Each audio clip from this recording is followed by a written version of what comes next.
You'll see it all with a free 1-month trial of Racing UK. Well, if on Saturday night you're still awake and you're looking for a bit of action, then there's no doubt that the Breeders' Cup Classic will provide that for you. Here are the leading contenders. Now they make their way into the far turn, and it is Uncle Si, the leader. Cheat 2 is alongside, and California Chrome is third, just outside the leaders. Samrod is right next to him. The four of them are together. Then Intense Holiday, Tapiture, Medal Count, Danza's right there in contention. Dance with Fate is next, and they're coming to the top of the stretch. And California Chrome makes his move for the lead. It is California Chrome on the outside. Samrod runs at him with the 8-pole. California Chrome is pulling away. California Chrome into the final furlong. He's got a 5-length lead on his competition. It is California Chrome in front. And from the back of the pack on the outside, Commanding Curve is taken second. But California Chrome shines bright in the Kentucky Derby. Around the far turn, Commissioner on the inside, General A-Rod, Tonalist. California Chrome is still fourth, but it's beginning to move on the far outside. Medal Count is behind them as Commissioner makes the lead to the top of the stretch. General A-Rod is second, Tonalist. California Chrome, he's on the far outside. He is 4 wide, and they're into the stretch. It's General A-Rod, Tonalist. Here's California Chrome on the far outside, and he's a furlong from Immortality. He is up on the outside of Commissioner. Here's Wicked Strong in the center of the track. Commissioner, California Chrome on the outside. Tonalist, Commissioner. It won't be a triple crown this year. It's going to be close. It's going to be very close, and Tonalist got there. As the field moves around the far turn now, 47 and 2 on his pace here, and it is still Moreno in front. Golden Ticket, Palace Malice now. Palace Malice making his move down toward the inside. It's My Lucky Day. Romance there on the far outside. Will Take Charge as well within striking range. He's only 4 lengths from the lead. Then Departing Last Gunfighter on the far outside. Prayer for Relief at the rail, and Moreno's trying to do it all the way on the lead. It's My Lucky Day to the attack down the inside. Now he switches outside as Moreno angles in, and Palace Malice is toiling. He's struggling today. Will Take Charge is coming with a final run on the outside. Prayer for Relief down toward the rail, 100 yards from home, and it's Moreno to win the Whitney in a wire-to-wire score. At the end, the margin was a bit more than a length. This My Lucky Day was second. Will Take Charge was third. A bruising 1:11-1, and they're rounding the far turn. Bayern still there with that lead. Tonalist ratcheting up that pressure, and here comes Wicked Strong, and those 3 are going to hit the quarter pole together, and Mr. Speaker's not far behind. He's now running fourth, and the field turns for home. Top of the stretch, Bayern coming up empty, not Wicked Strong, he's got the lead, and Mr. Speaker gonna try to take it to him. VE Day late on the seam, Tonalist down toward the inside, coming to the final 16th. It is still Wicked Strong, but here comes VE Day with a final try. Who will win the Travers? It will be Too Close to Call! Past the half mile they go, and Game On Dude set sail for home. Game On Dude opens up to lead by 6 as they go into the turn. Toasted New York coming after them. You know, I know. Shared Belief is starting his run. Now Shared Belief is on the move, and here comes Shared Belief in the black cap on the outside. Quarter of a mile to go. Game On Dude. Toast of New York running a huge one, but it is Shared Belief who's now let loose, and here is Shared Belief on the grandstand side going right on by. Homeward bound in the Pacific Classic, and it's all Shared Belief. Toast of New York, Game On Dude dropping out of it, but it is Shared Belief in another absolutely awesome performance. Shared Belief will remain unbeaten and basically untested. Mike Smith and Shared Belief have won the TVG Pacific Classic. Britannico is in the clear on the outside after a half of 47-4. Tapiture has edged his way up within 3.5 lengths of the lead as they run to the half-mile pole. Then it's Noble Moon, Classic Jock and Roll, and nothing yet from Candy Boy. 3.5 furlongs to go in the Pennsylvania Derby, and Bayern lets it out a notch. It's Bayern a length and a half. CJ's Awesome trying to stay with him now. Victor Espinosa says go with California Chrome. He's trying to get out from in behind the leader. They come to the top of the stretch. Tapiture into contention as he unwinds with a run on the outside. Bayern still holding on to the lead as they hit the top of the stretch. Still nowhere to go right now for California Chrome. On the outside, Tapiture trying to get involved, but it's Bayern coming to the 8th pole. Bayern has opened up 3. California Chrome on the inside is giving his best, but he's dropping back. On the outside, Tapiture is taken second. It's Bayern pulling away. They're coming down to the finish, and it will be Bayern impressive on the front end today. Bayern's got it by 5. There's a loose horse in the middle of the pack as they go around the far turn. Big Casanova is the leader. Long River. And on the inside, Moreno. They're together second and third. Perhaps a dicey situation here with that loose horse. Farther back is Big Zevo. V.E. Day is making a run along with Tonalist and Stefanozzi. They're coming for the quarter pole. And 3 of them across the track. Long River, Moreno, Big Casanova now dropping back. Here comes Zevo. V.E. Day on the outside. Tonalist looking to come on through. They're coming down for the 8th pole. And it is Long River. And Tonalist now moves to the outside and has some run. Long River and Tonalist and Zevo with a 16th to the wire. And it's going to be Tonalist returning to the scene of his Belmont Stakes victory to capture the Jockey Club Gold Cup. Zevo was second. They go to the half-mile pole. The long shot Mystery Train now ensures they keep up a good pace. Fedbers right there second. Then comes Sky Kingdom. Imperative sent along on the inside. Shared Belief on the far sides. Had to go the farthest of all. Shared Belief now 5 wide as they go into the turn. Then Footbridge and Majestic Harbour. 3/8 of a mile to go, and Fedbers had the rail trip throughout. Mystery Train under pressure.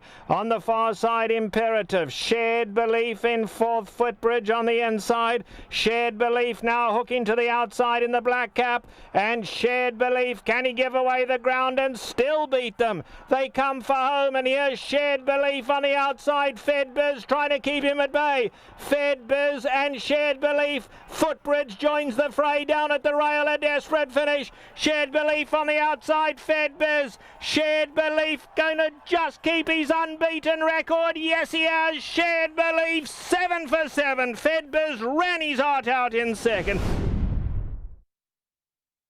Oh, what a wonderful race this promises to be on Saturday night. The Breeders' Cup Classic, Shared Belief, unbeaten. The 7-4 favourite for Mike Smith from stall 6. We've got Toast of New York for the Jamie Spencer, Jamie Osborne combination, and Michael Buckley at 12-1. Also in there, California Chrome, who was the hero of the early part of the American season for Victor Espinosa, who is in at 7-1. We're going to talk to James about how he thinks this race is going to unfold, and we've got to start with Shared Belief, James. Clearly, he has got an abundance of talent, but also a wonderful attitude, which he proved last time out. Yeah, that's why he's unbeaten. Those 2 elements that you've spelled out perfectly for the viewers. He's got so much ability, this horse. A wicked turn of foot for a dirt horse. And, well, what I was saying on the programme about Mike Smith was borne out to perfection there. He did tremendously well to win the horse after covering, I think it was 6 or 7 lengths more than everything else, according to Tracker's numbers. He's the standout horse here, isn't he? There's no argument with that on what's been done. However, this is perhaps my strongest view of the entire meeting at this stage. I really think that the Breeders' Cup Classic, as it goes on, will turn out to be a race that exhibits the lack of stamina amongst American dirt horses increasingly, and I think we'll see staying horses win this race more and more often. And I think having been a really strong stayer at the trip has already carried a horse like Drosselmeyer and Blame to victory, as well as before that in Vazor and St. Liam and Pleasantly Perfect, who are all strong stayers. And I think that Tonalist appeals to me an absolute ton here. I think he's a very, very good horse indeed. I think we haven't seen the best of him. People are going to say his best form's at Belmont, but that's compartmentalising him. Sorry. What he really wants is a strong pace, and the Belmont surface is deeper, and so that kind of gives him the right platform. But he stays really strongly. Christophe Clement's a brilliant trainer at placing horses for a big race. And I think, unlike Shared Belief, who's run some really hard races and has shown what he can do, and I've no quibble with him at all. I think he's a good one. But he's basically a speedy horse, speedy 9 furlong horse. This fella is a slugger to end all sluggers, tonalist, and I think he'll outstay a lot of them here, and I really fancy him for this race. Okay. What about California Chrome, who, before the Kentucky Derby, he ran up a sequence of successes at Santa Anita. He had the layoff after running behind Tonalist in the Belmont. Some people say there was an excuse for the run in the Pennsylvania Derby because he was down on the inside. Even though he's got a wideish draw here, they say that will suit the style of running. Yeah, they're welcome to all that. I mean, so far his career's been a miracle. This would be the biggest miracle of the lot. I mean, early on in this horse's career, he looked like he was a no mark. And suddenly he took off, and I just think a horse of that profile in North American racing has one massive surge of form, and then when they're done, they're done. And I think I couldn't entertain him here. It didn't stop Billingsgate winning the last race at Kempton, but you've got to have views. That's the thing, isn't it? I mean, if you've got to have views to find your way into competitive races. You've got to say what you think. You've got to be authentic, because you can't sit on the fence when it comes to making a wager. And I think he probably will not fire and be retired. Bob Baffert is at the plate, 0 for 13 in the Classic. What chances of Bayern doing something about that? I mean, this is a horse I just don't understand at all. Early on I thought he was no good, then I thought he was a sprinter, and then when he went to Monmouth and he put up a massive performance there, I thought that was Bob Baffert at Monmouth again, which is... His horses seemed to run off their face there and nowhere else. And then when he finished last at Saratoga, I thought, there you go, told you. And then he went up and put the best performance of his career at Philadelphia Park, at Parks, in which he was absolutely awesome last time. He's by Awfully Wild, one of my favourite horses. He wasn't a particularly good horse, but I had some good days with him. He stayed well, the sire of Bayern. Thunder Gulch, of course, won the Belmont. So he could fit into despite the fact I thought he was a sprinter at one stage, he could fit into what I'm saying. He could well be a stayer, and he could well have hidden depth of stamina that will come out. So I wouldn't want to throw him out. A few people that I know in the States are talking about Cigar Street as a bit of an outsider for Bill Mott, a horse who's had a few problems in his time. He's quite lightly raised, but they're saying apparently all his issues are behind him because he's working well and he looks in great shape and remains extremely unexposed for a 5-year-old son of Street Sense and a big price. Well, the thing about Mott's horses is that of all trainers, you can be the most sure that his horses will fire given the astringent drug testing. Sorry, not astringent, stringent drug testing here, because he's proved over the years that he's a straight shooter in my book. And I think this horse, I don't know as much about him as you do. He's owned by Rashard Lewis. That's the basketball player, isn't it? Is I it? think. Oh. Yeah, I think. And he's lightly raced with plenty of ones next to his name, so he can't be a throwout because he wins races. But I'm not sure. I don't know. I can't see in what your friends can.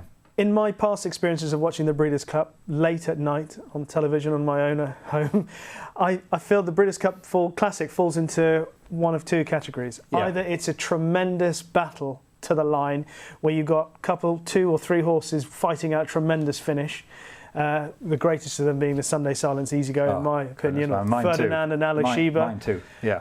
Or it's the crowning of a great champion. It's a Cigar or a Zenyatta. What might we get on Saturday night? I think we'll get a close finish. I think we'll get a bit of a war. And I think might get the birth of a new star in Tonalist, who I really believe in.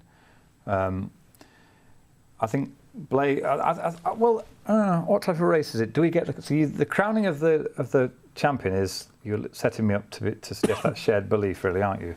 If it's that. Could well be. He's unbeaten after 7, and that would be a good way for it to end. Toast of New York would be an excellent way for the meeting to end.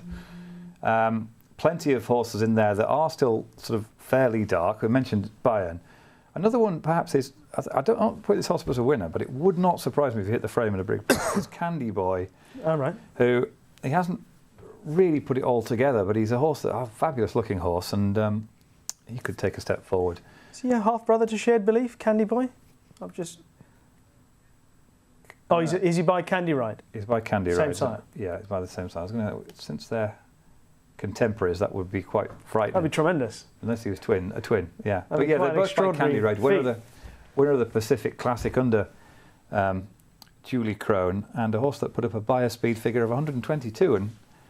And that reminds me, of course, the great man is on the show. If you're just tuning in, Andy Beyer will be with us. Is it after 8? After this next race. After this next race. Yeah. Oh, goodness me, you don't want to miss that.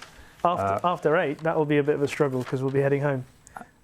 We will indeed But be if he was on the phone after 8, we would stick around for it. Yes, perfect. The Breeders' Cup Classic on Saturday night. Perfect. Great way to enjoy Yeah. the late hours.